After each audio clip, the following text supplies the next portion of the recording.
Working for you. A weekly talk radio program which highlights developments of national interest and the activities of your St. Kitts Nevis government. Join host Roy Williams as he presents news, views, reports, and interviews about everything regarding the activities of the Team Unity government and the building of our communities and the development of St. Kitts Nevis. Tune in and call in to interact with your government and share your views regarding the upward forward development of your community and our beautiful Twin Island Federation. Working for You is weekly, every Wednesday live from 1:30 p.m. to 3 p.m. on ZIZ Radio, Win FM, and Sugar City FM with rebroadcast on participating stations. Working for You. Good day to all and welcome. You are now tuned in to another edition of Working for You. I'll be your host, Kyloni Johnson, in the absence of your regular host, Mr. Roy Williams, who's on a well-deserved vacation. On today's episode, we will be talking about an essential natural resource that is important for all of us, water. And I have two gentlemen in studio with me who knows all about this topic. It's their area of expertise, and they will help us to this discussion today. We have, first of all, Mr. Charles Paris. He's the Assistant Water Engineer at the Water Services Department here in St. Kitts. And we have Mr. Floyd Robinson. He's the Water Resource Management Unit's Director, and that's in Nevis. Yes, sir.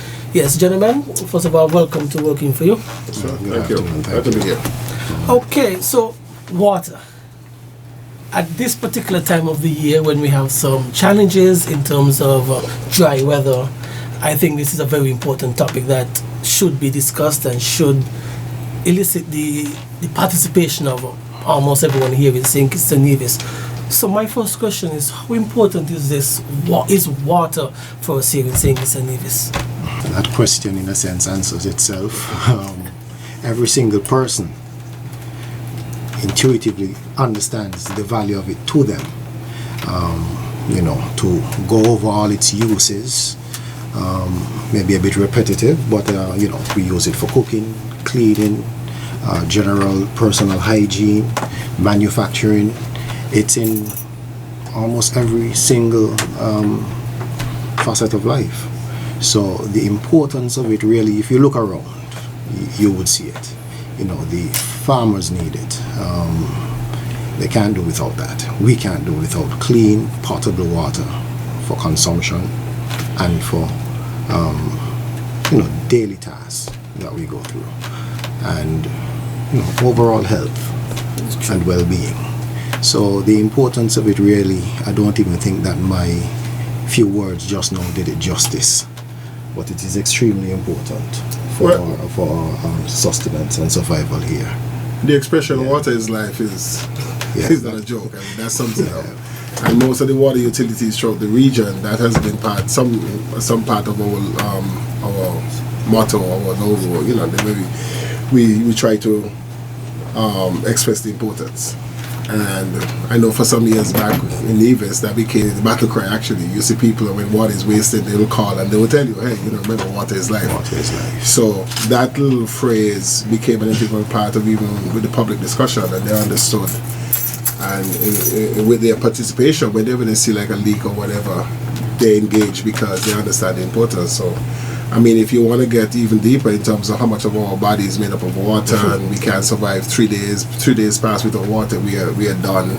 So, that speaks to the absolute necessity of water as to our existence. You've pointed out the importance of it, but in your collective experiences, do you think that we have shown that we value water here in St. Nevis? I mean, I'm sure if anyone goes around the island on any given day, they will see many different examples of water being misused or whatever. So do you really think that we truly value the importance of water here in St. Nevis?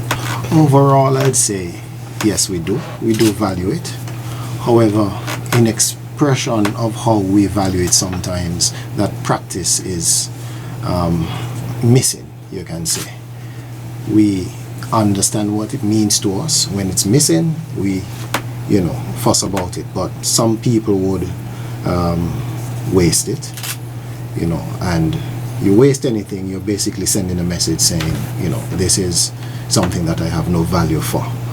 But you see that from time to time. But generally speaking, I think people they do value it, but it is with how do they go about showing that they do on a daily basis. It is something that has to give you have to give conscious thought to it to express that value that you say you have for it. And I think that is where we may see, even though people value it, the necessary habits that are needed to express that understanding for how fragile water is, how easily it gets polluted, that those habits sometimes are missing.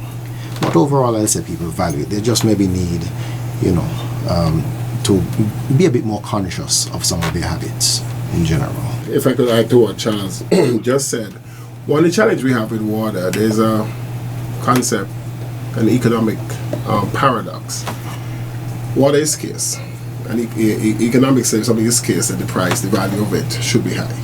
But because of the nature of water, we can't price water out of the range of the ordinary man. Right. Okay? So here we have a product that is scarce and the value of it should be high, but because everybody needs it, it has to set a nominal price. And I think that is where the challenge comes in, where people think that because you pay, I think in Nevis we pay $13 per 1,000 gallons, which is really nothing. But in terms of the whole economics of stuff, it seems like a lot. But in terms of the cost of water and stuff, that's very cheap. And so in some cases, and so I'm not sure what the cost is over in St. Kitts, but for that, because you don't pay a lot nominally for it, then you tend to waste it. And so a lot of PR has to be done for us to keep convincing people that, look, this is a scarce product, this is an important product. And not because you think you pay for it, quote unquote, that you have the right to do whatever you choose to with it. You just can't turn your valve on in your pipe on in your kitchen and rinse and wash dishes indiscriminately like that. So you pay because a lot of it is subsidized. I don't think a lot of people realize a lot of the water here in the Federation is subsidized by government, and so we don't get the true cost. I mean, throughout the region, by most governments actually, it is subsidized, and so we don't get the real brunt of the value. And in addition to the habitual issues that Mr. Parry stated, we have that we're not feeling the true cost of it and stuff, and so we just waste it. That's a fair point, because I'm pretty sure if that true value were to be implemented in the cost, then we'll have all the way. We won't be able to pay for it. We definitely won't be able to pay for it. So, in St. Kitts and Nevis, where are we now in terms of our water security or water levels? Are we in a good position in terms of being able to supply the demand that we have for this very scarce and essential resource?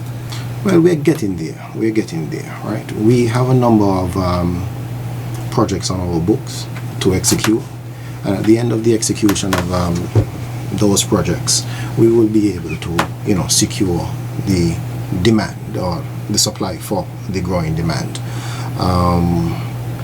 It's a work in progress. It never stops, right? It never stops. As long as you have development within the country, population growth, the changing affluence of a nation, there would always be work within the water services in order to make sure that we have adequate supply to satisfy the demand.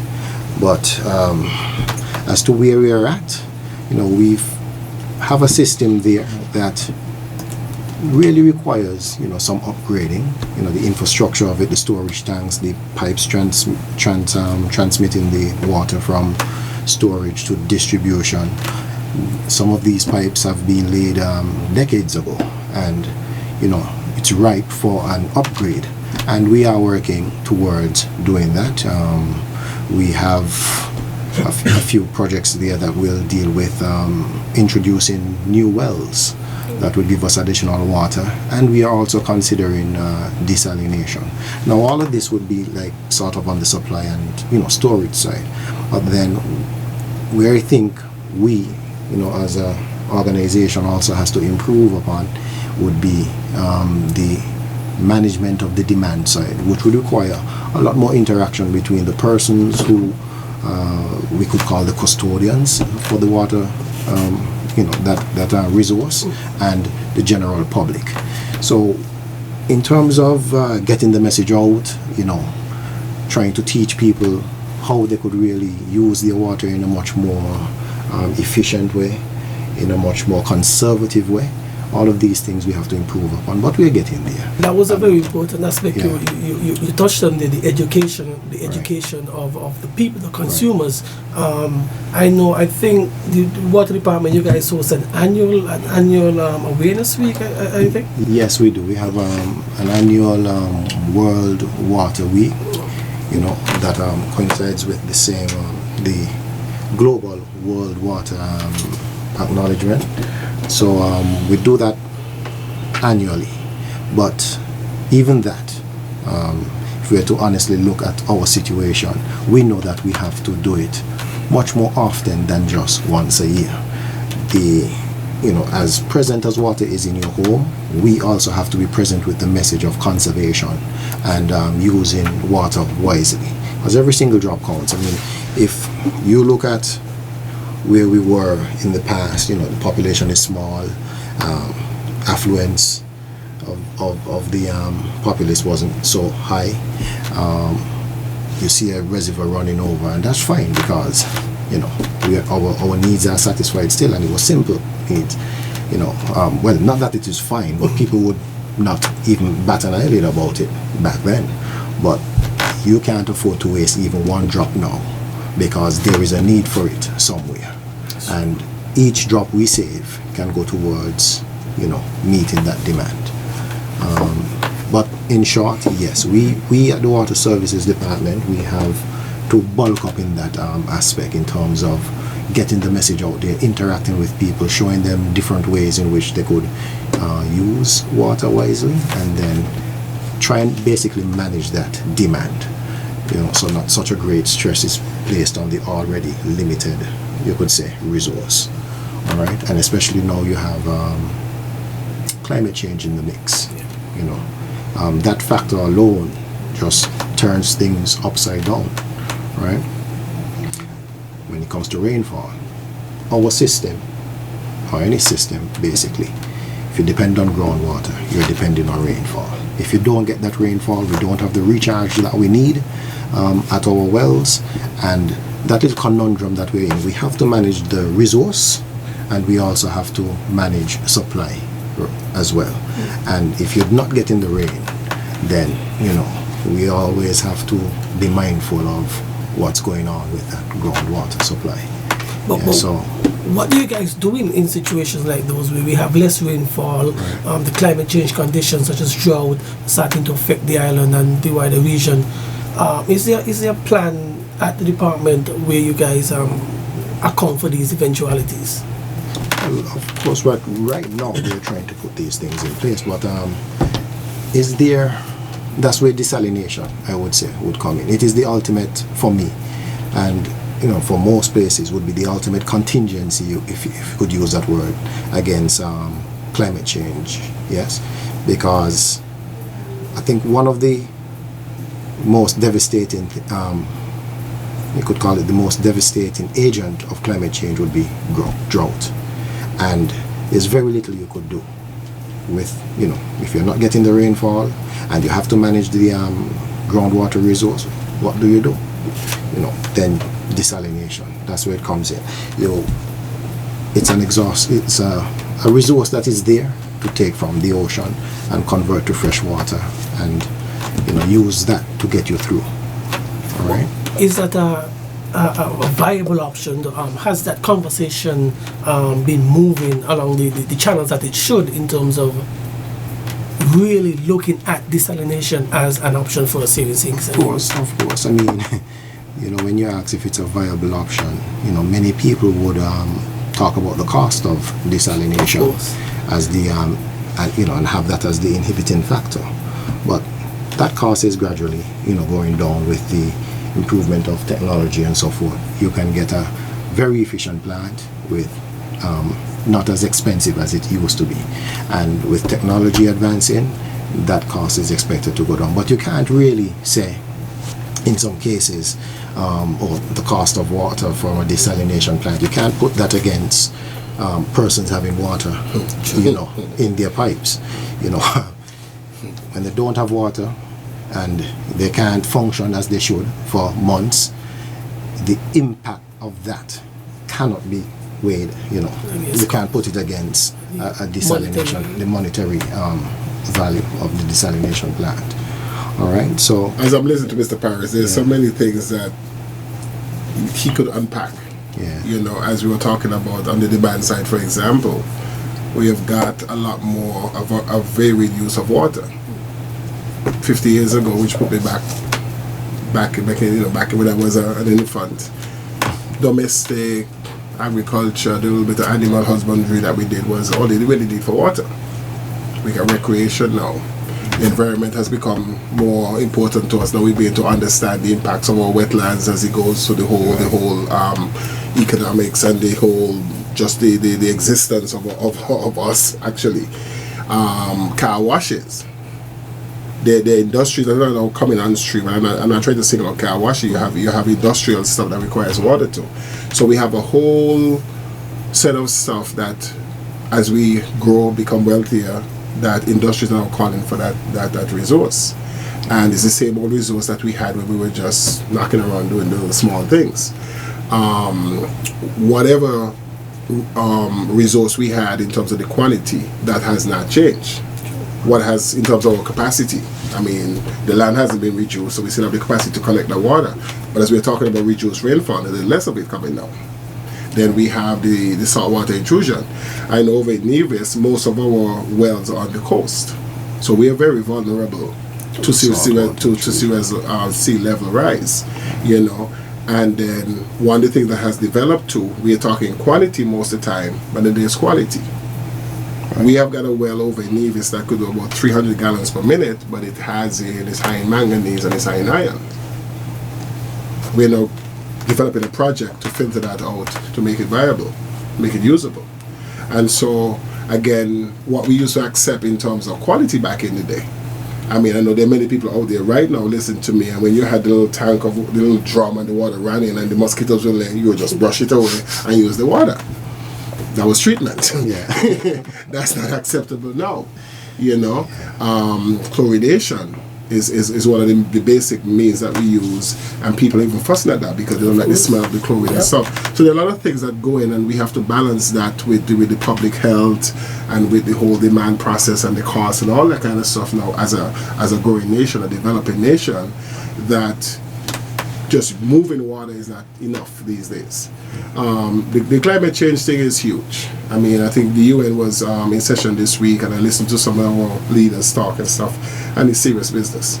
And one of the things about water and when in the environment is a slow-moving train, it's a slow-moving business. I mean, decades could pass and you'll not see some of the effect. But of course, we as custodians, we understand that we got to be ahead of the game. And again, a developing country, we talk about money. Yeah, money shouldn't be a factor when you do the comparison, but it's a reality. It's a reality. You need it, and the money, like the water, there's competition for the money. You know, you bring a nice kind and stuff, no water, no roads. You don't worry about the water when you're driving on the roads. You know, so when you get home and then there's no water, you don't remember the roads. So you know, and those are the kind of challenges that we have. So we have, and a matter of fact, I think St. Kitts is in an interesting position because you mentioned the groundwater, but a fair amount of your water is surface water too. Yes. Rain doesn't fall, there's no surface water. That's almost instantaneous. That's right. Groundwater, you have a lag time. You could figure out, not a whole lot, but it's better than, because I know I've seen in the past, I know St. Lucia has a lot of surface water, and when drought comes on, those countries struggle. They struggle. Absolutely struggle. We who do groundwater, I think in Nevis, we're in a much better position because most of our water, good 90-95%, is groundwater. So when the rain stops falling to there, we are okay. I mean, 6 months, 8 months, then we are struggling. We still have that buffer. You know, exactly. Yeah. So you have different systems. So as close as we are, we have different issues because of the nature of our sources and so forth. And so that's just the myriad of issues that you have to know in a modern day water supply system, growing country, developing country, that you have to deal with, which is no different than the developed countries, but they have the money and we don't. You know, and so we know, as a matter of fact, one of the things we're trying to get back that is integral for this whole water resource management thing is that rainwater harvesting. We have to go back to some of the principles that we left behind, you know, because the developing countries are doing that. It's almost like this organic food stuff that they promote now. And as you mentioned rainwater harvesting, for me, it's important to note that since observing, you know, in St. Kitts, I realized that you know, many people don't look at rainwater as a source, you know, rainwater catchment, rainwater harvesting, you know, as a source for, you know, their water. You know, we are in 45 minutes across the ocean to our sister island Nevis. That's all we want. You know, that's all we look for. You know, and it's interesting. Rainwater. So when you're talking about water demand, this is another thing that could go a long way in managing that. You know, building different sources. I mentioned desalination, rainwater harvesting is one of them. Also recycling. These are all things, water recycling, that is. These are all things that could help us, you know, sort of manage demand in a sense. Explain that concept a bit for our listeners out there, water recycling. Right. Explain that concept for those who are listening. When we would have used water, right, it collects a lot of nutrients and it becomes, you could say, acidic. What we do, we basically clean that water, remove all those things that it would have captured, and try to get back to just the clean, high quality water. Now, well, that is very basic what it is, just taking out the things that were put inside it. Okay. Singapore, Singapore is a nation that they use this thing called NEWater. They do water recycling, they do rainwater harvesting, and they struggled with a lot of the things that we struggle with. But as Mr. Robinson would have mentioned, you know, I guess they would pump a lot more resources into developing these alternative water supplies, you know. But those are all things that we too, you know, can look towards to help sort of offset, you know, this sort of imbalance that we have in a sense. But recycling is something that we'll definitely have to consider down the line. But you know, when you talk about water recycling, you know, persons' minds don't accept it well. You know, this dirty water story, you're going to put back in the system and so forth and so forth.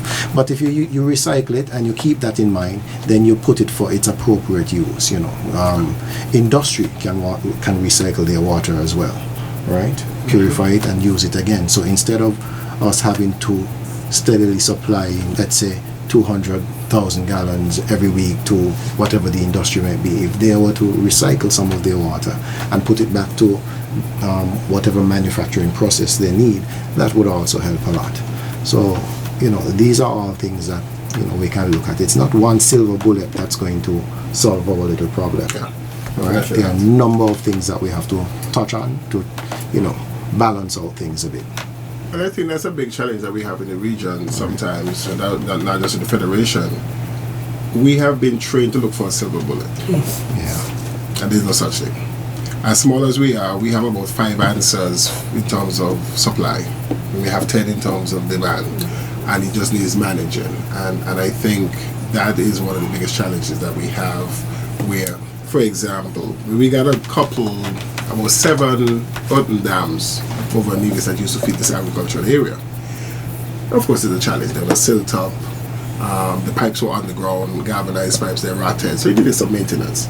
As we got to PVC, which is a more durable pipe, and so we kind of got away from those sources and started giving agriculture domestic water. Now, all of a sudden, we don't have enough of that, and there the dams are sitting there 20, 25 years, they're just sitting there saying, I'm full, you know, what about me? And so, you know, I mean, this office, this water resource management in Nevis just started up in January, so it's a brand new office, you know, been hired to get it. So I'm trying to now gather some basic data, and they're the dams, the dams sitting there fine and well, you know. And so the farmers who obviously understand the whole water supply issue, they're more willing and they have a lot of co-ops, and that's part of the whole deal too, because what we do is not independent and separate from you, the public. You have ideas. As a matter of fact, water resource management demands that we do an integrated approach to this whole stuff. We got to discuss, we got to find solutions, and so there are a lot of solutions out there. As Mr. Paris mentioned, systems is a big thing on Nevis. It's not such a big thing on St. Kitts. You know, and so I think we have had lots of discussion with the NIA to make it mandatory that depends on the size of your house, you must have. Now, we get away from the word cistern as a catchment, but you must have something. Something too. Generally, when we traditionally it was a cistern. It doesn't have to be a cistern. It could be a 400-gallon tank that just sits outside and stuff, and you figure it out. We are talking about incentives on your pump. A small half horsepower pump on top of tank, using them, and that would be your pump that supplies the water to you. Now you compare that system where 10 people in a village, 2025 has that system versus the utility now having to get a $500,000 project to now provide that. We are talking about water efficient appliances. Our top loaded washers take more water than the front loaded ones. Prices are coming down. Faucets, different things, you know, shower heads and that kind of stuff. These are a little small part of the whole thing that brings it down. It is not nice as we just built a 400,000 gallon reservoir. You know, that sounds good and well. But if you get 400,000 people, I know we don't have that much, but in terms of you're pinching off a little bit of that. As a matter of fact, one of the studies that we had done in Nevis and then coal engineering, they said, listen, you could save, it's cheaper using water conservation approach, the program, and you could save more water.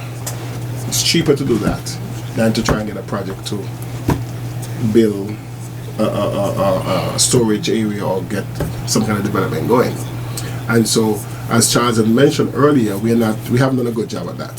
So that's an area that we have to improve on, and that's an area that we are trying over and Nevis to focus on. And typically, I mean, here my answer is in St. Kitts, but of course, it broadcasts all over the place. Right. So what I'm saying is that some of the programs crisscrosses. You know, St. Kitts doesn't have to, and vice versa, Nevis doesn't have to develop a separate program. Whatever the benefits are of the program is being developed, people hear it and they would adjust. You know, so when it comes to water conservation and stuff like that, we are doing a basic program. We get out there. There are lots of PSAs on the radio, you know, good ones too. But for some reason, maybe because they're regional and they're not hearing a familiar voice or seeing a familiar face, we're still latching on to it. So that's where I think in terms of improving on that aspect and stuff. But you know, there are a lot of different approaches and stuff, and we just have to sell it. So maybe you guys can use that educational program to have more Kittitians, because you mentioned it's been done in Nevis, that catchment. Maybe we could have more folks here in St. Kitts adopt that. Of course, you are tuned into Working For You. It's an interactive program. We allow for calls. The phone numbers you can dial are 465-2555 for national Saving St. Kitts and Nevis, or those who are listening internationally, they can reach us at 718-577-2916. And we are talking about water. This conversation will be enhanced from the 14th to the 18th of this month, when St. Kitts plays host to an annual event, the Caribbean Water and Wastewater Association Conference, that will take place here in St. Kitts and Nevis at the Marriott, I'm sure? Yes. Glad that you brought that up again. We will be hosting the Caribbean Water and Wastewater Association Conference and Exhibition from the 14th of this month to the 18th, and we're welcoming everyone to come on over on the Wednesday when we have an open day basically for the exhibition and some of the presentations. Such a conference, it is the 28th conference, and this would be the second time we will be hosted in St. Kitts. Yes, so and it comes at a good time too, I think. So anybody who wishes to come on over and learn a little bit more about water related matters, feel free. The Wednesday, I think it's the 16th, when we would have the open exhibition open to the public, so they could come on over to the Marriott and take part in that that exhibition. What about who expect to attend this event in terms of experts and presenters and guests? Who do you guys expect to be at this event? Well, now the conference usually attracts intellectuals from biology, chemistry, everything having to do with water, basically. So we are expecting about 40 exhibitors who would exhibit different material or different technologies when it comes to water transportation, monitoring, water quality testing devices. So we have a number of, roughly 40 exhibitors from around the world, right, who would be present there. We have countries like the Denmark, Canada, Germany, the Netherlands, and also I think some local countries as well who would be exhibiting. And we already have roughly 200 registered attendees already, and I think 72 technical papers. Now some will just be submitted, and maybe 30 or so would be presented during that time. And of course, yes, so that's basically it. We expect intellectuals and people who are passionate about it, utilities.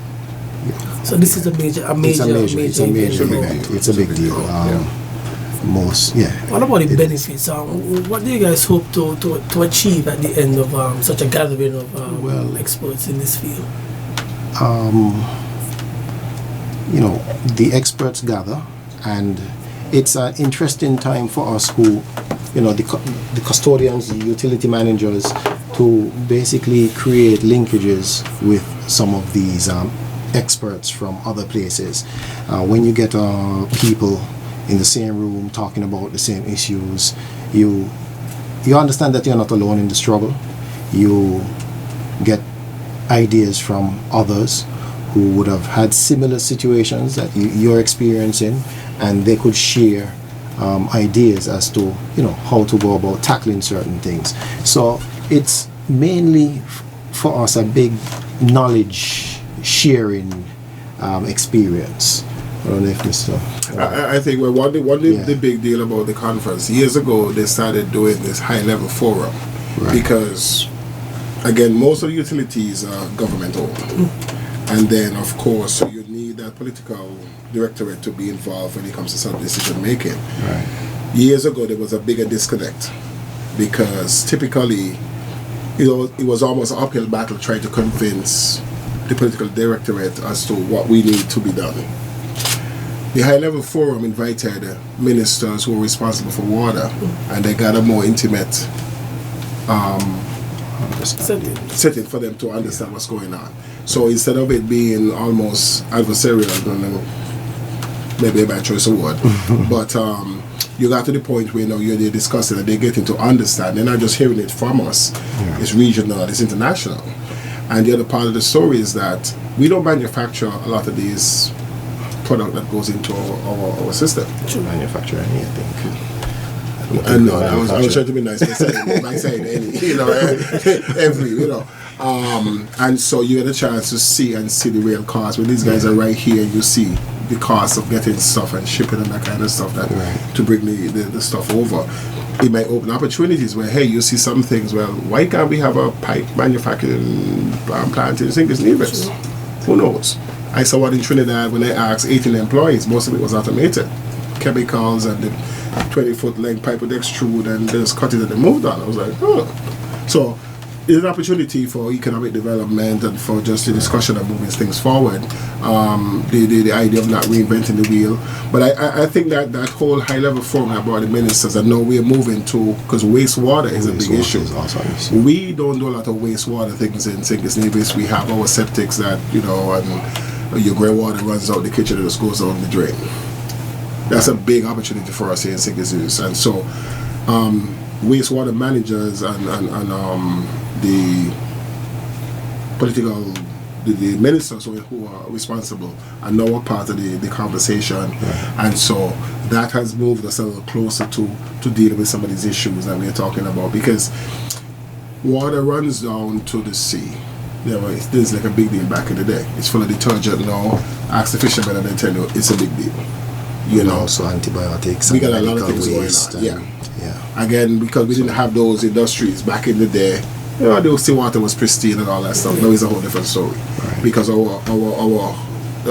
way of dealing with it back then, the stuff has developed. It can't be done that way. And obviously, as we were talking about culture earlier, it's slow changing, because you know how culture goes. We're not any habits that we have. We call them habits, whatever, but part of it is the culture. It's very slow changing sometimes. Education has to be the thing that you keep trying to get to change that. So we are lagging in that respect.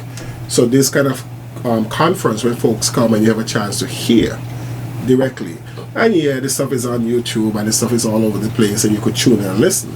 But when it's right in your backyard and folks are putting it right in front of you and stuff, it's kind of hard to ignore. And so that's a big plus, having it right there. And CWWA, they move around. So every year is a different island, different member state. And twice back here in St. Kitts, I think the first was very successful. Yes, in 2007 it was. We're making sure that this one is successful too. We're both on the organizing committee, so we got some stuff to do for the next 2 weeks. But I think that's the plus of having it in your backyard. People know it brings the forum, the topic right to the fore. And again, as we were discussing, of course, when the water is running, you don't have to have somebody come in from anywhere to tell you that we have a problem. But it helps to explain the type of problems we are having and why we appear to be moving slowly in solving the problem, because of the other back issues that's part of the whole process of getting things moved. I mean, water again is a basic thing, but the management and the movement of water is not cheap. We have to keep emphasizing that, and it doesn't turn on a dime. You got plants to build, you got wells to build, you got pumps and motors to manage and purchase. We don't buy those, we don't build those things here. It's costly to drill a well. So there's a lot of money involved, and houses and development go up much faster than we could turn around and dig wells and build reservoirs. And so as the country grows, and of course that's what we want, but unfortunately, because I think of the nature of water, there's always this lag in production and demand. So we're hoping that this conference brings it to the fore, have lots of discussion, we can have a shift in terms of how we're responding to stuff. Okay, what about this association, the Caribbean Water and Wastewater Association? Can one of you shed some, even both of you shed some light on this association? What exactly is the purpose? What's its aim and objective of this association? Well, that's basically it, just to bring attention to water and water-related issues throughout the Caribbean, right? And also, I think, even though as we sit here, we understand the value of water, we understand what it means to us. This association helps to remind us from time to time that we need to, pay attention to what's going on when it comes to water resources and water supply and water demand. So I think it was an act of Parliament in Trinidad that created the association. And since then, they have just been carrying out that mandate of, educating and, bringing technology to the different utilities throughout the region. So that's it in a nutshell, basically. Okay, great. Okay, so let's go back to the overall conversation of water and its importance, its value. What about its preservation, the conservation of it. What are some of the things that the ordinary man, you, some of my colleagues here, what are some of the simple things we can do to help conserve water here in St. Kitts and Nevis? To It's use a it, lot. to use the security, you say say something. We have had leaks, for example. The water services don't have enough people to stand by every pipeline to see it's leaking. Right. It's a collaboration with the consumers. So when you see something, you have to say, hey, you see some water leaking, as the case may be, because a half-inch pipe can pass a lot of water. You might think it's nothing compared, to a 6 or 10 inch and stuff. But if the pressure is right and stuff, a half-inch pipe can empty a tank in no time. And so, a drip, actually, we're not even talking about a half-inch. We're talking about it down to a drip. You talk about consumer. So your bathroom, that's your culprit for wasting most water in your house. Yes, sir, that toilet. That ivory throne, whatever it's called. Yeah, that bad boy is the place where a lot of the wastage happens inside your households. And let's face it, when you're done using it, you have no more use for it. You get up and you go. And so when it's refilling, it may not stop. A flap that doesn't sit properly gonna run all day because you're hustling out the house to get to work, so that's gonna run all day. The float might get jammed on its way up. It just keeps running. There's a tube in the middle that's when it's cracked. I've discovered stuff like that. Just keeps running. And so that's wasted water. Now it's measured through the meter. Depends on your utility. You may have to perforate, so it's covered by cost. But frankly, it's wasted water. It really it does nothing. Just running. And so what you have to do occasionally and stuff is do your checks in your bathroom. Some of the quickest things you could do is take some toilet paper and line the bowl, because the water can run down that bowl and you just don't hear it and you don't see it. True. So when you line it with toilet paper, it gets wet, obviously you got a problem. Right. And you go and you check it and stuff. And another thing that I would have advised some people to do some time ago, you could use simple things like food coloring. Food coloring. You just drip it in the drop it in the tank, and if you haven't flushed the toilet, then you should not see that food coloring coming down into the bowl. But if it comes down into the bowl, you would have a leak like what Mr. Robinson just mentioned. It just silently leaks away, and you would never know. But if you have that toilet in your house, and even though you're not hearing a leak, every now and again you hear it sounds as if it's filling up. Yes. The water would have, it goes every 10 minutes or so. That's water wasted. The water would have just drained down through the bowl, and the tank is making an effort to now fill back up. Right? So, other than just paying attention to that, I mean, we have to really develop that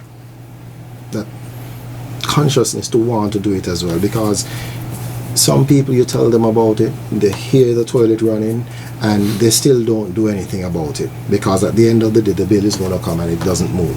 It's still $20, $25, $30 or so, and they can pay that, right? So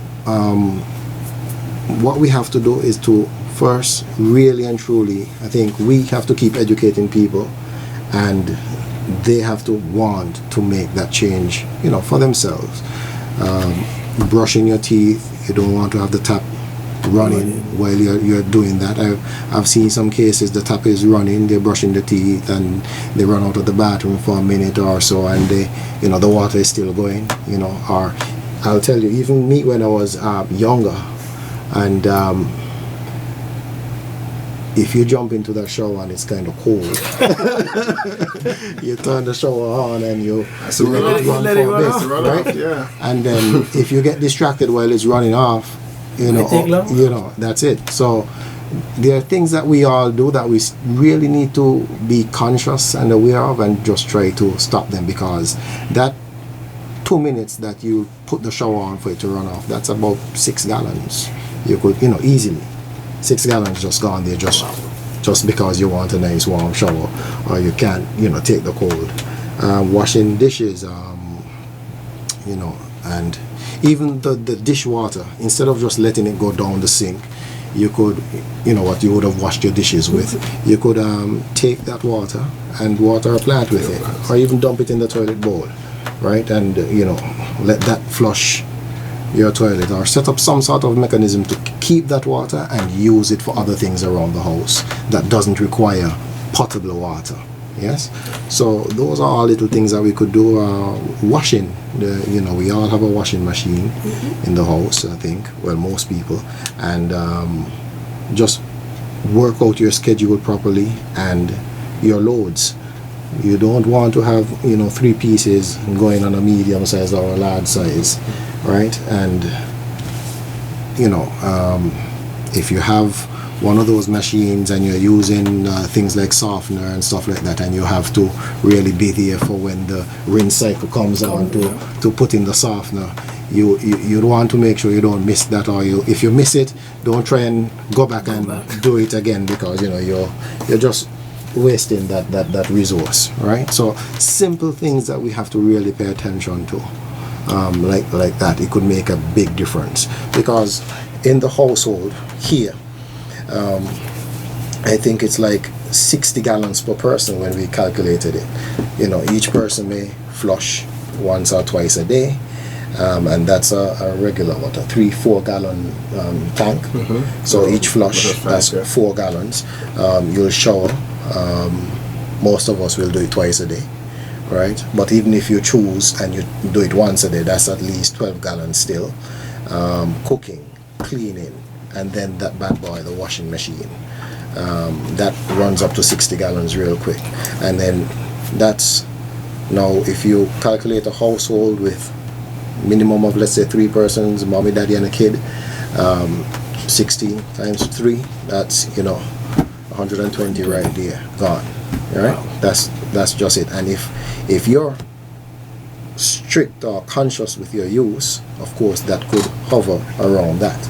But if you're not, then that 160 multiplies rapidly. So you have to really pay attention to what you're doing. Just don't take it like breathing. We don't really think about it, we just do it.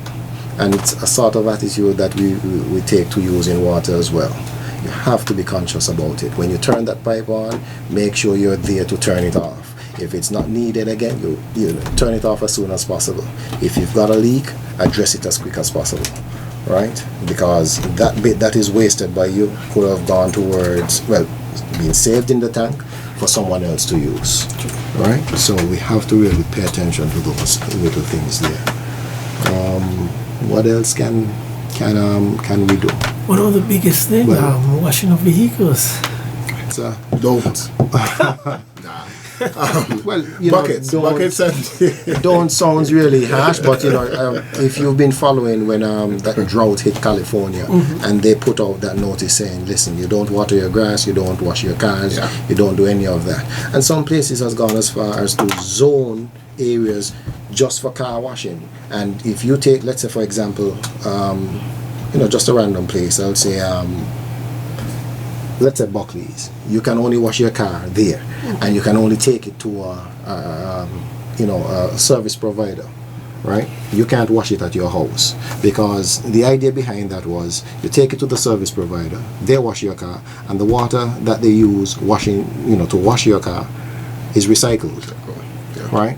So they're managing it like that. But when you're washing your car at home, everybody's washing their car at home, they're not recycling that water. You could see how it impacts supply. So there are things like that you can do. So but here to tell a person not to wash their car, I mean, and even with the regional, have to, even with the regional and the zoning and stuff, unfortunately that's also a hard sell around here at this time, because as you mentioned, like in California, they had to be at the brink for them to have to pull themselves back. In some parts of the states too, the streets are numbered, even an odd number of water they lawn on one day, right? And if you're caught, the fine is heavy. If you violate, the fine is, that's how serious it is. Right. We are hoping through education we don't have to get to that point, but that's a tool that would probably have to be used, obviously, if we get to the crucial stages of being water stressed in the region. So we are hoping lots of education. Currently, when it comes to the water situation, we actually put a nozzle I mean, we are saying don't just spray down. Bucket is really the approach we are asking. Right. Take a bucket, you soap up, and then you same bucket and you try to dry off and wipe off and stuff. Everybody's not as conscientious, so we have issues and stuff. But we are hoping, because again, culturally, and that's what we're dealing with. Some people have gone beyond that. In Bermuda, for example, Bermuda doesn't have a public supply. Most people are using water from their roof and their systems. Right. There's no public water utility per se in Bermuda. No, that's a whole years of cultural development, and that's what they do. Places like Anguilla that uses desalination, they have systems too and stuff. They don't have they use water trucks to get the water from point A to point B. They understand, probably more than us, the value of water, because they pay a little bit for that. We're talking culture again. So trying to shift the culture here in St. Kitts Nevis through education has always been a challenge, but it's a challenge that we have to face. We are hoping and praying we don't get to the point where we get a really serious situation that we have to A, legislate, or B, really get out there and start finding and that kind of stuff. People might think that, and the public has a way of seeing water upset up Lagreed and thinking there's a lot of water. True. It looks like a lot of water when you look at it. But for all these uses and stuff, obviously it's not a lot, because folks are struggling. We've been water starved for a while, and water stressed for a while here in the Federation. Rain starts falling and we all struggle. So that's I'm saying that to say that the public can see it's not a lot of water. So when we do have it, and water circulates, so almost the water don't spoil. Of course, if it sits stagnant, it could have problems. But what I'm saying, if you save it, it goes for other use, like Mr. Price was saying. And so we got to get in that mindset of getting to that, because another mindset we have is that the water utility, is their job to provide the water. True. Right. So don't come tell me there's no water. Go make water run. But it's not as simple as that. Yeah. And so this whole public collaboration that we have, for example, here, is to let people understand, okay, we can take out of the ground more than what's there.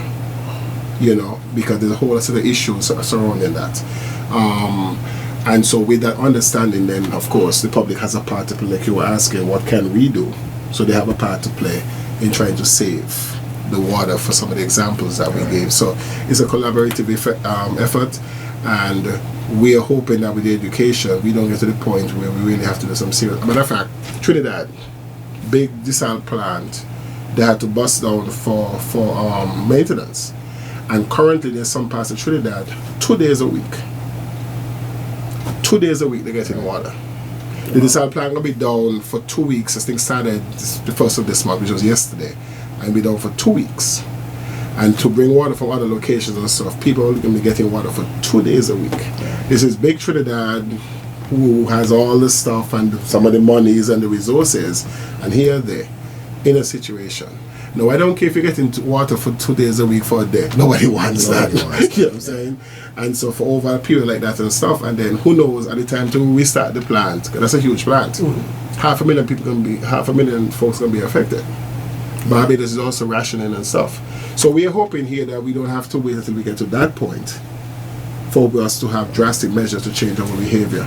And so we really hope that folks are getting the message that it's all hands on deck, and every drop really literally counts. And I think for us too, we have to be brave in the utility as well, because sometimes it's not easy to go out there and bring this message to people. True. Because you will be challenging them to make a change, in themselves. And sometimes people resist that change even before they understand exactly, the benefits of it. So we have to be mindful, brave, and also, persistent with knowing that what you're trying to do, it's for the good of all.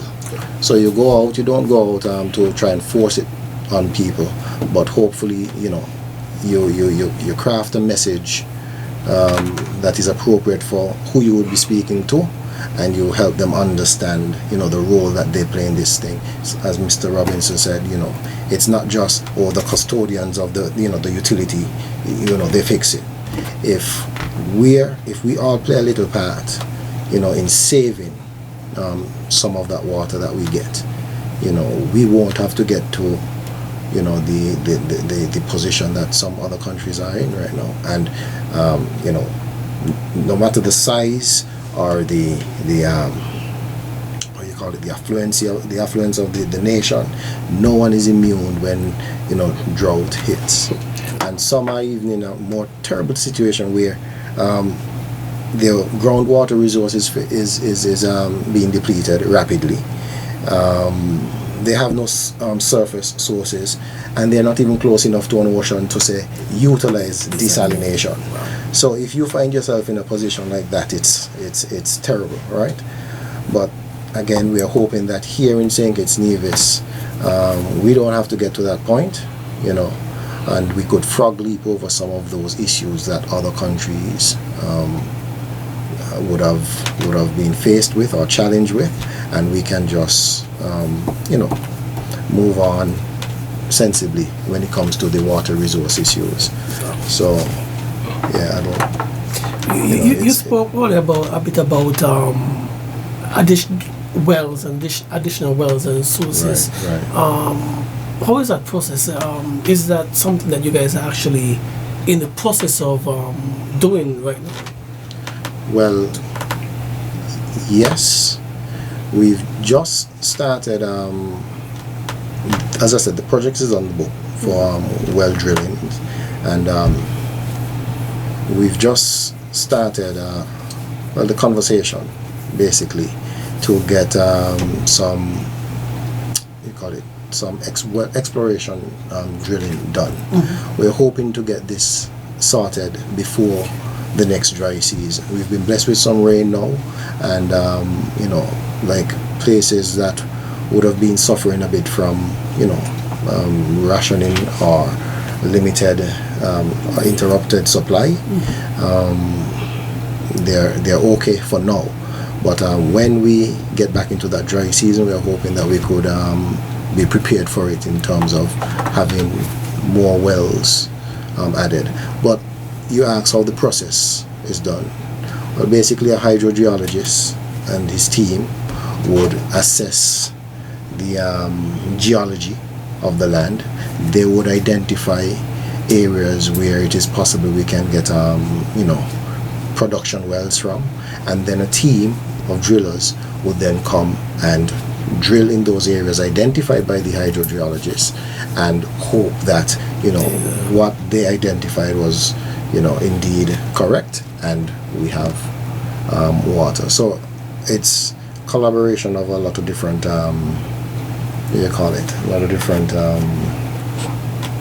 talents and skills, hydrogeologists, drillers, and all the other technical persons who would be needed to execute those tasks.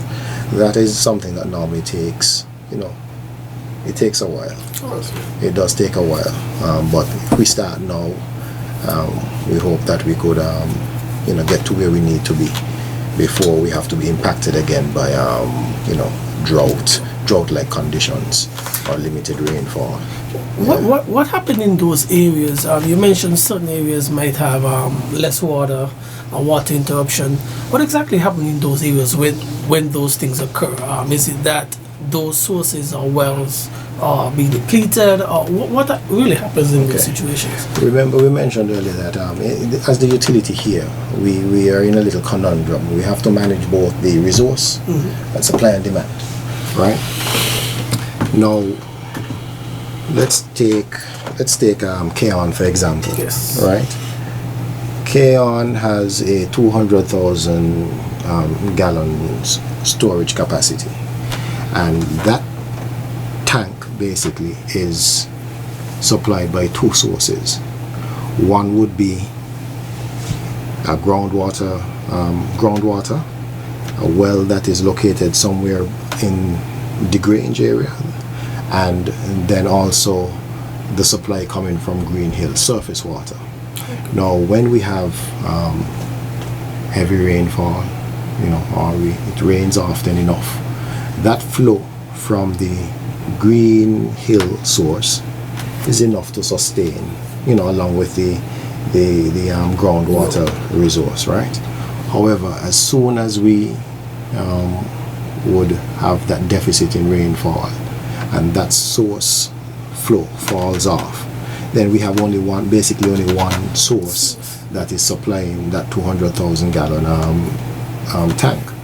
Now, that aside, the size of this, the tank aside, we still have roughly in that area, that water from Keon supplies all the way to Keys, and then as far as, at times if necessary, it can go as far as Lodge, but right now it's just going from basically Otley's Gate to Keys, right? And maybe back in time that would be okay, because but as I think of the last census, the population households was roughly 1,200 households and a population of 3,500 in Keon. And when you have 200,000 gallons that is tapped into twice a day, for each one of those households taking 160 gallons, one peak, basically, if we were to fill the tanks, and in the morning everybody gets ready, that peak period, that tank is depleted right away, right? Because those numbers I gave you would mean that 200,000 gallons goes just like that. Sounds like a lot, but it's not a lot at all. So when we have this growth around that water source, and I haven't even mentioned the farmers yet, or any that hasn't been touched as yet. So when we have that growth in demand, or that increase in demand, and we have less water going to our tanks, you would find a situation like what took place there in Keon recently. But thankfully, our surface, the Green Hill sources and other surface sources around the island would have gotten a nice injection from the little bit of rain that we had there from the passing storms. So that would help us out in this season. And no, this is supposed to be the wet season, yeah? True. And it is a very dry one. So it's a dry wet season. It's a very dry wet season. If you look at since that period where we had the passage of the storms, no rain. We haven't had any rain again since, right? It's true. So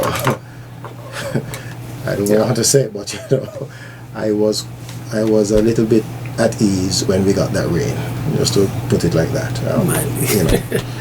But yeah, so that is the dynamic there when you have the surface flow falling off, and then our sources, our groundwater sources. Now we can't say, okay, the surface water source has fallen off, let's ramp up production from the groundwater, because you could risk losing that resource.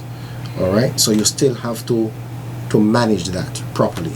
Everybody wants it, but you can't say, okay, for the sake of, let's just pump until we can't pump anymore. That would be ridiculous, right? So that was the situation there, and it is a dynamic that is at play with most of the sources around the island that has that configuration where you have a dependency on surface water and also groundwater.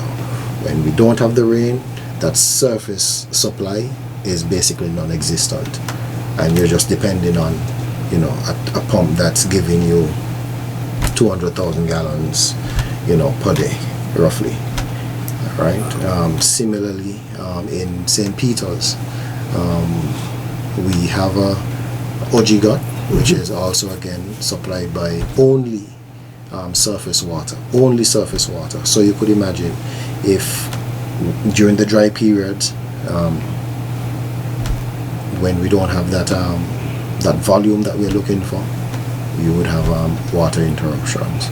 But we have done things to try and give Ojigot an additional source, and there's also a well that we're hoping to bring on stream very soon that would be going to St. Peter's. It's in the Shadwell area, and we're hoping once that is on stream, it would be an additional 300,000 gallons that we could use to alleviate situations there, and we're hoping to get all of that done before another dry period, right? So yeah, and here's an additional challenge when it comes to the surface water, because climate change is now not only less rain but more intense rain, and so surface water now, siltation, debris comes out. You get a hard rainfall, we get all kind of stuff going on in terms of landslide and stuff coming down.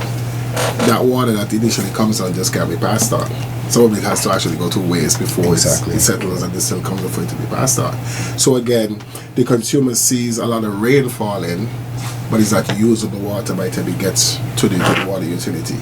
And so what appears to be, again, on the Lehman storm, that a lot of stuff is out there, it's not a lot of good usable stuff. And so that's some of the challenge they have to manage. And I think we are fortunate over in Nevis, only 10% of our water is surface water, so we don't have the headaches that Paris has. Laughing matter, that is not funny, but that's the challenge of surface water. It is rain dependent. Unless you get in serious rain up in the mountain, the bigger countries, I mean, of course, they have perennial rivers that run because the rain is the recharge area is miles away. We're a small island state, you know, and that's just. And I don't think when we use that phrase "small island state," that again is loaded. Physically, we are small, so we don't have the area capacity to catch that rainfall when it comes down. We have the whole, again, going back to the saltwater intrusion, a big word. It just means that because what? Just try to unpack that. I mean, the seawater is there, the land sits on top there, right? Water, the same way water falls in the mountain and drains down, that's the water is trying to make its way inland. So what we have is a fresh water and a saltwater boundary right there. Mr. Paris was talking about pumping those wells. If you take too much from the fresh water, you're creating almost a vacuum for the seawater to come in. And when seawater comes in, he's not going back. So if you pull it, if you take out too much fresh water and seawater intrudes, it comes in, that well is done. So he could solve an immediate problem by pumping more water, destroy the wells, and that's it for the rest of it. You're gonna go find a new well. So that whole balance of managing that whole thing is technical enough. We understand what we're doing, but again, you have to explain that the well is not just a well that just pumps on forever and you pump it any old how. Right. You know, there's a balance that you're trying to maintain. And as part of this public education, people are saying, yeah, we understand, but again, of course, there's the problem. We still don't have any water. And so you have every day to do this balancing act. Give you some, you have to bring it out, the load shedding sometimes during dry period, this dry wet period that we have in, you know, and so it is not solvable overnight. It's a long-term issue. We talk about water not being sexy, if we're allowed to say that on a family program. It's not fancy. So a lot of times you got to be into it and understand. The topic isn't the most attractive. Or the most substitute for that term. Isn't the most attractive. You know, and so to sell it, you got to be able to relate to folks. It's a slow-moving thing. We don't turn around and dig a well and put a tank up overnight. You know, development is going every day though. I mean, we have shifted from, and whether it's domestic use of water now to, in terms of our dining habits being more out than in, water is needed either which way anyway.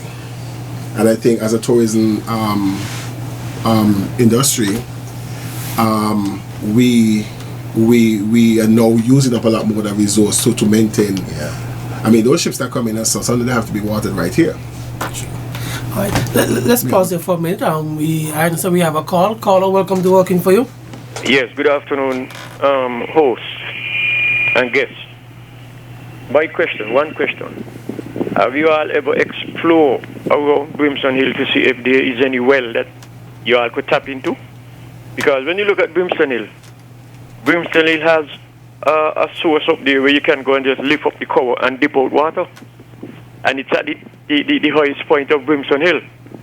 So if Brimstone Hill could have water up there like that, that tells us that it's possible that there are wells around Brimstone Hill on the lower land.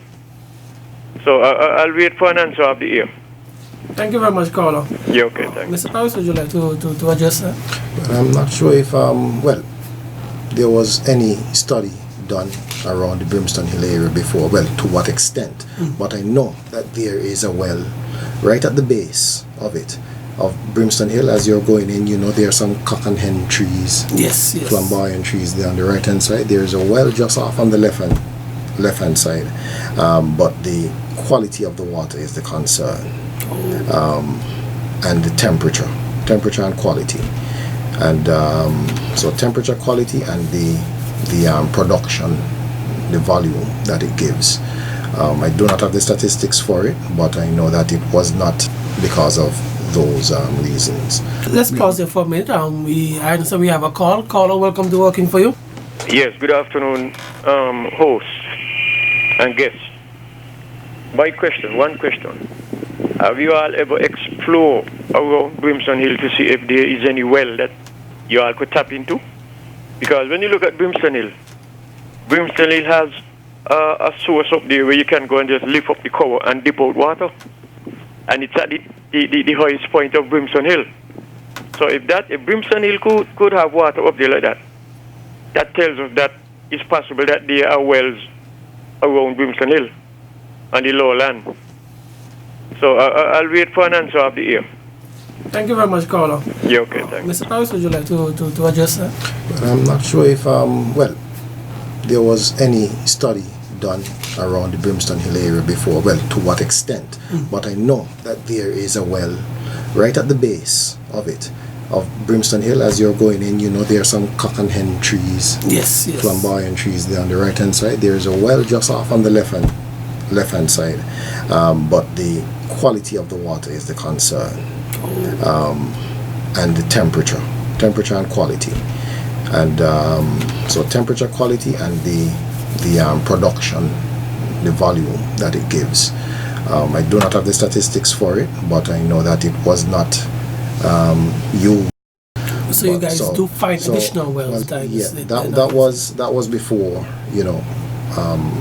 my time there in the department, but I've studied and realized that it was there, and there were some issues with it, but I am not sure about the statistics right now, but I could have that presented later on. But there was a well there, so that indicated that studies were done, exploration was done around that area. They found a well, but the quality of the water, the temperature of it, and the volume. But building on what the caller asked, how often do you guys do these studies to find additional wells around? How often? Yeah, is it like one per year? How often is such something like that conducted? Should I say it's something that we could do often, but once you do a study, right, of a hydrogeologic study of the country, and you identify areas that can give you wells, sometimes there's probably really no other need to go and do a study again, because you would have ruled out a lot of areas, right? But let's take Keon for example. They did a number of wells in Keon, and they couldn't be used because of, again, the volume, the production.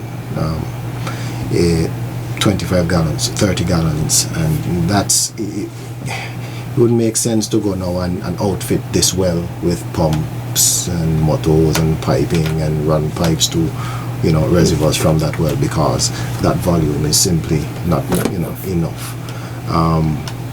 So they did a study throughout. They've identified areas where you can place wells, and they would have moved on. Now we are going to, as I said, we are going to go back there again, and we are going to try and find, basically redo that study. Who knows? Maybe when it was done, it not to discount whoever would have done that study, but we need to rule it out again now for ourselves. Is it possible to find a high production well in Keon? So we'll go back now and we will look for that. Right, but to say how often, once we would have done a study for the island and identified, it's not something that you just repeat, for repeating's sake. All right, but there are areas that we are looking to now, as I said, to try and see if we could find other wells. I can't really say to what extent that study was conducted, but we now need to do one for ourselves. I think that I know over on Lewis, for example, real quick history, most of our wells that were dug were done back in the late 70s, early 80s by the Canadian CEDA, the Canadian Investment Development, if I got the acronym right, agency.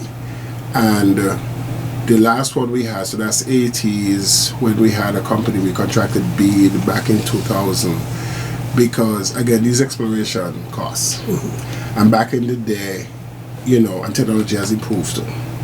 So what we think we have over Nevis in terms of that last geological report, we got a good sense that probably could take us another 20 years, maybe 25 years before we think we have to go and see what's happening. Because what we have discovered, lots of water, and we talk quantity, but then the quality is suspect. We have seen that we have a lot of manganese in the soil and other different things, and so because it's a volcanic island, and there are things that are associated with our volcanic islands, and the temperature is an issue, and that's something we have to watch closely, because I know, for example, in the Charlestown area, we got 3 wells. You move the water from the well up to our reservoir in Hamilton, bring it back down, and the water at the household is about 95 degrees Fahrenheit still. Good day, caller. Welcome to Working For You. Working for you. I'm here not of estate lead pipe water still running here. Caller, can you repeat that, caller? You have a estate lead from the water from the mountain still running. You have a pipe there next to Grant got running 24/7. It's on the point. You saying there's a pipe constantly running? Yeah, next to Grant got there, it's on the point. It's a leak. Is that a standpipe or? No, a 4-inch pipe. We usually feed the estate. It broke and it running 24/7. Oh, okay. Next to the well up by Grant there in the gut side. All right. Thank you very much, caller. Okay. Well, I guess that's part of the response. See something, Say something. So So, that's right. Yeah. He's saying that there is a 4-inch pipe that used to feed the estates. yeah, and it constantly We'll running. look into that then. All right. Thank you very much for that, caller. Welcome, caller. Working For You. Good afternoon. I just trying to say something about the Brimson Hill thing there. What I know about Brimson Hill is that it's a catchment storage up there, and they provided for him when they overflow, in case the water come out of the building and store in those things. And if they had overflow, the overflow would go in the latrine. Then got a well up there, on top up there. Water catchment there. Like cisterns, in other words, then. Oh, okay. That we used to draw the water from. That's just a myth. Well, isn't on Some people say they jump in and you reach station too. But, all right.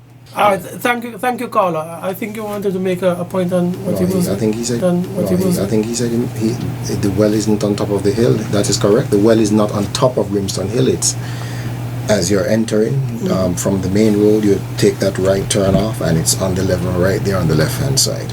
Right. So it's not on top of the hill as. But I think what he's talking about is I think there are some structures on top of Brimstone Hill that they use as for rainwater catchment, some old tanks. Oh, okay. Yeah, and They use those at Brimstone Hill, so those are functional. well, I'm not sure if they're functional or not. I can't speak to that, but I know that is what they use them for.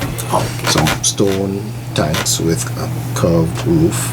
The water runs on top of it and runs into the tank from whatever storage mechanism. We can go into the look at the future of water management here in St. Kitts and Nevis. Where do we go from here in terms of the modernization of the department and the delivery of the water services here in St. Kitts and Nevis? Modernization of the department and capacity building, basically. Water management isn't a 1 or 2 person thing, right? And any utility having to manage water, especially in this time, would need certain capacity, right? For analyzing situations. For example, if we were to look at water allocation as a means for conserving water, and when I say water allocation, meaning, let's say you are in an industrial zone, and we can send a 1-inch pipe to you, and that serves, fills your needs, then we do that. So we could save on how much water is, just sitting in 4-inch or 6-inch pipes, going to certain areas, because they don't need all of that, right? And so that basic concept would require great, study, and the persons, who are charged with doing that study must have some capacity to, analyze things properly. So building capacity within the organization is critical, right? Also even for the public awareness campaigns to develop these messages, you require a certain, mindset, certain skill to do that. It's not just get up and say save water all the time. You need to be able to craft messages and do certain things that would attract and capture a person's attention. So capacity building within the department. Of course, then we have some tasks that they really can't keep up with the demand right now. For example, every morning, I would make a call to the various overseers in the districts, and I would ask them, to report on the situation at the tank. Is water coming into the tank, and at what volume do we have? They would tell me that in the morning before basically a start of day, and that call again is made at the end of day, right? Now that's done once in the morning, once in the evening. Practically, if you want to have someone sitting just watching the tank or watching the generators or monitoring pumps, that would be ridiculous. So, and then you're only getting 2 reports. Now there are ways in which you could monitor continuously. You get your reports throughout the day. So with the use of pressure sensors and gauges, if there is a pipe burst or something, we could be notified immediately and not have to wait for a customer to say, hey, man, got no water, what's going on, and this and this and this. Because most times that is the case. We hear from the customers, the consumers, and by the time we would hear from them, it's too late, right? So remote monitoring capabilities and automation of some tasks. For example, there are automatic valves that could be used. If we get a report that there is a mainline rupture or break of some sort, we automatically shut off the valve from your handheld device or from a computer at the office, saving water and a precious resource again, and the response time to it and all of that. So capacity building within the within the utilities, and basically looking for technologies that could apply. We don't want to just go and run for every technology either. They would have some that are appropriate and some that are not. So we have to look at all of these things if we are to try and keep up with the demand on the system. These days, I don't know if there's anything. What Mr. Parrish just described, and we didn't get into the technical, it's a system called SCADA. Right. Supervisory Control. It's an acronym, SCADA. Supervisory Control and Data Acquisition. Right. So rather than we have to wait for the customer to say I'm out of water, we could see, boy, you're going to be out of water soon, and we make an adjustment. Right. So you can see if a pump is running. Some of the time you're out of water because the pump that provides a booster pump tripped. Right. We don't know it's tripped because until the tank runs empty. And so that system, and actually we are in the process of installing something similar in Nevis, where you can see where a pump is running. If it's not running, if it trips, the technician can go and see why it tripped. There was a little surge, he flips it back on. If it's serious, then he goes out and so the downtime is reduced tremendously. Yes. In the past, you have to wake him up, he gets out, check to see what's going on. He has to go back and get half the equipment that's necessary to come back. So all that time is reduced by this system. It's just like anything else. I mean, you have your handheld device, apps that tell you a lot of the things that's going on. We know that a storm is coming because we have systems in place. So we try to implement that kind of stuff as it comes to the water.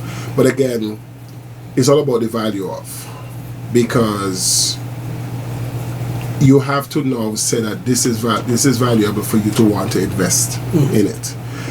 The cost has come down, so we're not debating the cost as much as before, so we could now get into that kind of stuff. Right. And so we're now, but again, the bottom line is $50, it says $50. It could go there, it could go over here. Right. You still have to make a decision. For us, it's just a matter of time now, because as I said, that is also one of the projects that we have, on the books to execute. It's a water loss project, all right? And part of it would be making this very silent infrastructure for water speak. Because at the end of the day, that's it. We have a tank that holds water, and we have pipes that transmit water, and they're all very quiet. They're not saying much, right? So once you equip a transmission line with a pressure transducer, you put a monitor inside the tank, and you equip the well station with the required PLC controls and so forth. You could have them reporting to you what's going on with them on a daily basis. I was fortunate enough to go over when the guys were here installing those systems in Nevis, and it's amazing, I'll tell you, how much it can save. Stuff. Yeah. Again, let's look at just the Southeast Peninsula. We have a tank all the way over at Salt Pond. Someone has to drive all the way over there, report on basically what they would have seen. Is the tank full or empty? And that is it filling or is it empty? Yeah. You just see that right. there's a level, and that's just a spot check, right? Because the minute that person leaves that tank, something can happen, and you won't know. You just won't know until someone reports and say, hey, there's a leak over here. I remember one situation we had to address where, let's say that length of pipe was equipped with pressure transducers and so forth. We would have been able to save hundreds of thousands of gallons of water. What happened? The pipe broke on the hillside and was not showing up on the road or anything like that. It was running over into the ocean. It is a fisherman that reported it. Yes, he stayed out and he saw the water glistening coming down the hills, and he said, hey, look at what's going on over here. I think y'all might have to check it out. I know we don't have a spring over there, so no, so you have to do something like that. So that could have got cases like undetected. that. It was undetected. It was him who notified us of it. But luckily, it was that day that it happened to spill over greatly. So we were able to address that properly. But things like that, once you lose pressure in a line, SCADA would let us know. So capacity building, modern using technology, where it's appropriate, and basically public awareness all the time. So we may not get to change the persons today. Yourself, I could tell you, you must look for these things at your age. 25, 30, you may have already been set in your ways, and though you may try, there are times you will just slip, right? But if we try to get that message to the younger ones, hopefully 20, 25 years down the road, we won't be having certain issues. Because again, everybody had to go through it. Japan, I look to Japan as one of those places that very conservative, when it comes to using things efficiently, that's them. But I was fortunate enough to have gone on a workshop, if you must, there for about, almost 2 months. And, again, this is one of those cases where you realize, hey, what you're going through now, the more advanced nations would have met this challenge before, and this is how they dealt with it, through education. Because when they would say to you, for example, the waste disposal system was a horse and cart. They would come around, take the sewage, put it on a boat, and then take it out to sea to a marker out there that would signify that you've reached far enough now, start dumping the waste. That you wouldn't come back to shore. Yeah, so they would have it diluted out there in the ocean. That was their sewage disposal system, But forward to today, they have some of the most advanced wastewater treatment plants you would find anywhere else. You'll find in those developed countries. So education and awareness, that must be it must be there through everything that we do. That is something that we need to improve upon, and just be in the public as often as possible with a message that everybody can understand when it comes to conserving water. And that, I think, would be our greatest help, more than anything that we could implement, but having persons save water, all right? Because at the end of the day, the supply is one thing that we can control, but when it goes to the consumer, they still have to say, hey, I'm going to make a conscious effort to save this water and save me some heartaches down the road. So. That note, I really want to thank you guys for joining us here on Working For You. The information you guys shared, I'm sure that it will be beneficial to those of our listening out there. And I want to thank you, our listening and viewing audience, for joining us here on Working For You. Join us next time.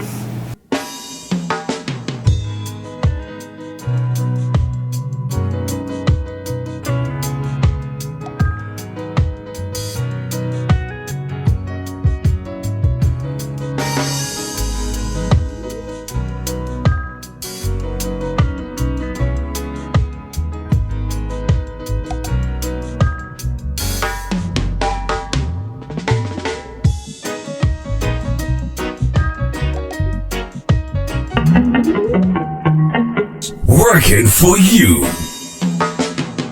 A weekly talk radio program which highlights developments of national interest and the activities of your St. Kitts Nevis government. Join host Lesroy Williams as he presents news, views, reports, and interviews about everything regarding the activities of the Team Unity government and the building of our communities and the development of St. Kitts Nevis. Tune in and call in to interact with your government and share your views regarding the upward forward development of your community and our beautiful Twin Island Federation. Working For You is weekly, every Wednesday live from 1:30 p.m. to 3 p.m. on ZIZ Radio, Win FM, and Sugar City FM with rebroadcast on participating stations. Working For You.